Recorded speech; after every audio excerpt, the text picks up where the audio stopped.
Steve Jobs wrote that for him, we could iChat as much as we wanted. We could send out, of course, communicate via email, which is all fine. But real collaborations and signing and sealing real partnerships have to be done face to face. What are your thoughts about that? I would totally agree with him. I think a business relationship is a relationship nonetheless, and I think there needs to be a form of trust and mutual understanding of each other, and I think that can really be reached when meeting in person. You can use your instinct and kind of create a bond in a way. So I think that's important. Totally agree. I think that, they say that sign language is 70% of communication. And in that sense, it's true that meeting people in person, being able to exchange in person, being able to look eye in the eye is extremely important to be able to do business and go forward in business. Which is quite paradoxical in an age of technology and distance sometimes, especially today with what is happening. So it's even more so important, I think, to keep this. And I remember a friend of my mother who left ex-USSR, lost everything, and then rebuilt amazing businesses. And he told us when we was little, he said, before investing in a project, I invest in the person I'm collaborating with. And I think that's really correct. Like, who you work with, the character of the people you work with, is a huge part also of a successful business. Absolutely. We shouldn't forget that we are social animals, first of all, right, as human beings. And if we compare this with even other animal species, if we look, for instance, at the ants, biologically, ants don't have really any specific advantages. So mathematically speaking, scientifically speaking, they would be supposed to be extinct a long time ago, if you just look ant per ant. But because of the incredible collaboration that they have between each nest, they're one of the most prominent species in the world, and they colonize every single continent today.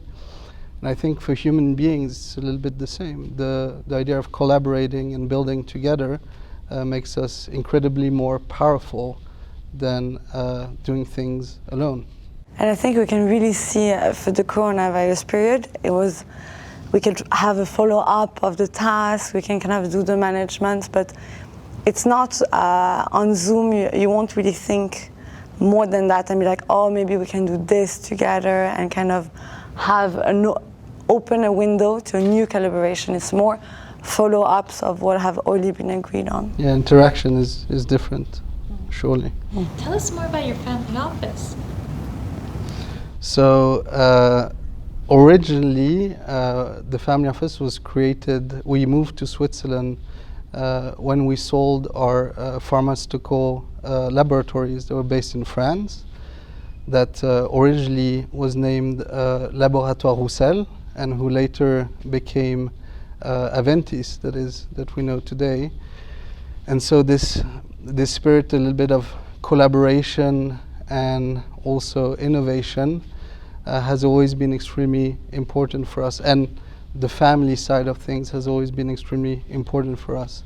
So I think since the beginning, since 1991, when we decided to move to Switzerland, we directly started to, well, we were a bit too young at that time, but Dad at the time really put in the structure necessary for us to be able to step by step enter the family office and to be able to work together, and also with the education that is, I believe, and value system that is extremely important in educating us to be able to be a part of this story all together. And I think that kind of also describe one characteristic, I would say, of our family office. We're very interested in innovation and technology. So at first our great-grandfather, actually, who has been very innovative in the pharmaceutical world, invented contraceptive pills and other things.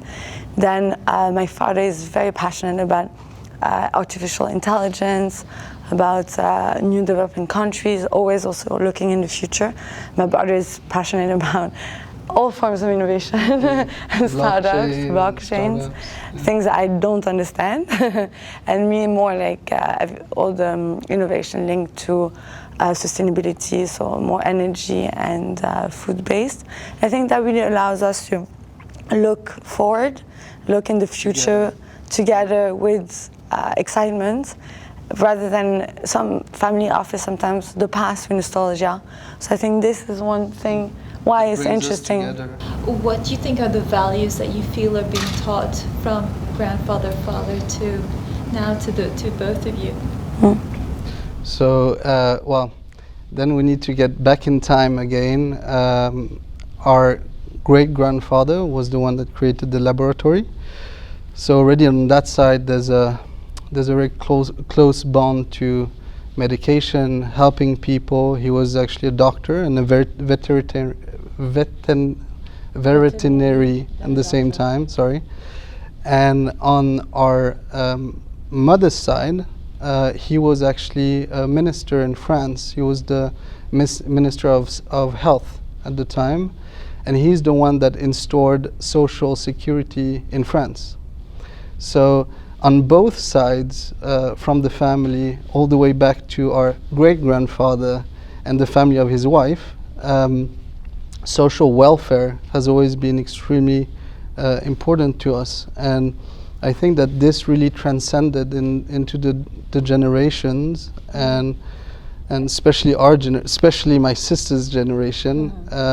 You know, ecology, sustainability, and social welfare has really been passed, I think. And you can see that with my father as well, because sometimes he's come with a business idea and he's like, oh, I think we should, for example, we have a cattle industry in Ethiopia. He's like, he doesn't think, oh, that is going to bring us that much money. He's like, oh yeah, there's people are selling there, we need to do something. And it's not really charity per se, because he's still a businessman, he thinks that way, but his first thinking is not about, okay, how much money is going to bring, but more like, okay, there's this problem for humans, how can we resolve it? It's always based on a human need, and then doing that analysis and eventually creating a business out of it, to not to win money as a goal, but to be able to develop the business and the region through that. And even for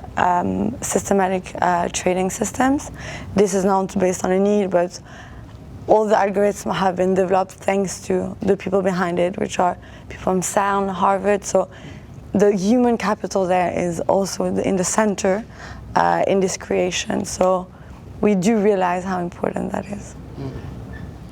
Absolutely. Yeah, as Johanna just said, also with the innovation that we had with the laboratories, also that part has been transcended to the new generation, where we originally were very classical family office with, I would even say, a boring family office, you know, investing in real estate, private equity, the classical stuff.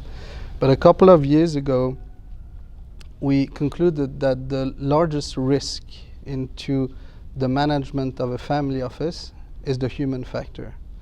And so this is where we started exploring the idea of creating a poll that now became one of the main activities of our family office, to say, okay, financial management is very important and it's a knowledge per se, so let's try to automate the experience of our father. So it's basically systems are automated knowledge from our father, and we hope in the future from us that we'll be able to give to our kids, and that will be written in stone per se, because it's written in code. So it's also linked to that philosophy. So we understand the human, but we also hedge from it in both ways. Exactly. we hedge from ourselves in a certain way for the benefit of future generations by coding this into our systems. So What advice would you give to other maybe new family offices that are starting, that are being created as we speak, and who need guidance? What suggestions would you give them? I think the first thing is really to think the family office as a team. I think there's so many family offices that doesn't really perform because there's too much animosity within it, or not even animosity, but they don't think themselves as a team. And I think with my brother, we really, like, sometimes I'm not able to do something which is more under my work. And I say, oh, can you do this? And he will do it, no problem. And I know he will take care of it as if it was his task. And I would like to say that the real paradox in a family office, it's a little bit the head of the spear of capitalism in a certain way. But to have a family office that works in several generations, you need to nearly have a communist system within the family to make sure that there is not any preferences or anybody that is favored for the family office to be able to continue into the different generations.